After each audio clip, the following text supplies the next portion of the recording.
Madame la Présidente, Monsieur le Ministre, députés de la majorité, c'est à vous que je souhaite avant tout m'adresser. Je sais qu'il est parmi vous des humanistes sincères, des hommes et des femmes qui ne transigent pas avec les principes et se tiennent du côté de les Lumières. Je les salue. Souvenez-vous de 2017, de 2022, des conditions de l'élection du président Macron face à l'extrême droite, nos voix se mêlant aux vôtres parce qu'il en allait de l'essentiel. À celles et à ceux qui ont voté pour moi, non pour soutenir mes idées, mais pour faire barrage à celles de l'extrême droite, votre vote m'oblige, disait-il alors. Demandez-vous maintenant où nous en sommes à cette heure où le crépuscule de la nuit se confond avec le crépuscule de la raison, dans laquelle nous plonge votre loi, alors que tout ce que vous aviez tenu pour des lignes rouges a été allègrement transgressé et que vous vous rapprochez, franchissez désormais des lignes bleu marine. Rien n'obligeait le gouvernement qui a tout négocié, à tout cédé. Rien ne vous oblige à céder à une droite devenue le valet docile de l'extrême droite. Rien ne vous oblige à vous aventurer sur des terres qui ne sont pas les vôtres et que d'autres, après vous, utiliseraient contre la République, contre l'État de droit et en définitive contre la France. Où en sommes-nous ce soir, mes chers collègues? Le torrent de haine de l'extrême droite s'est grossi de la démagogie et des mensonges de la droite avec la complicité de l'exécutif. Nous n'avons pas débattu de politique migratoire, mais de politique anti-immigrée. Ce débat méritait pourtant mieux que cette coalition funeste de l'ignorance, des préjugés et de l'opportunisme.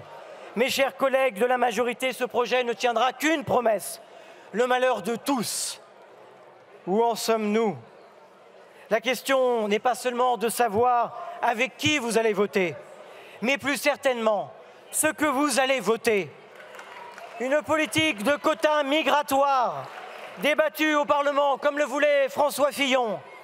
La préférence nationale, victoire de Jean-Marie Le Pen pour l'accès à de nombreuses prestations sociales aussi essentielles que les allocations familiales.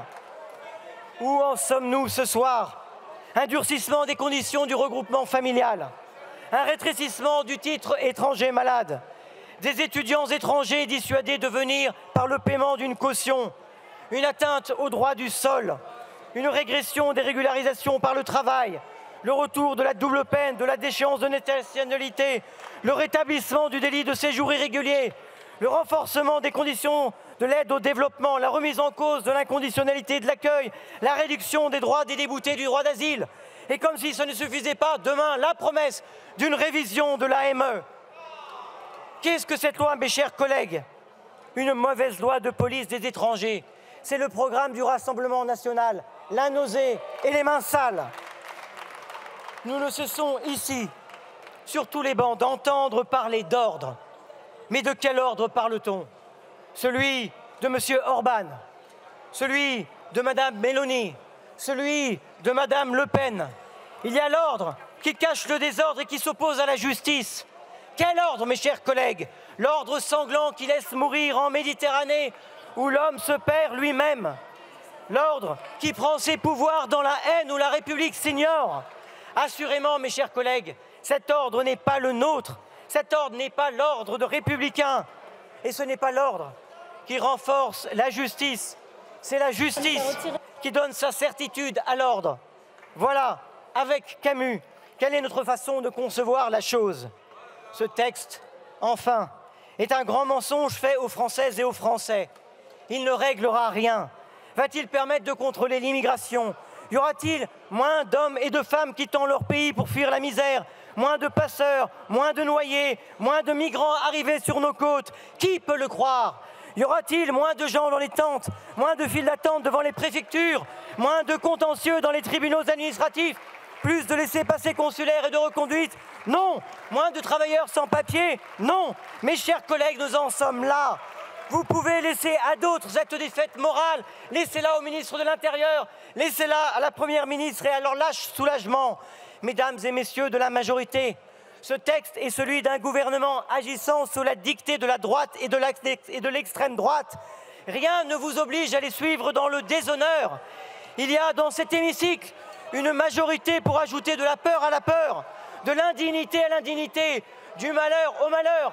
L'histoire vous regarde. Il est temps de repousser ce texte et de voter contre. Vive la République et vive la France!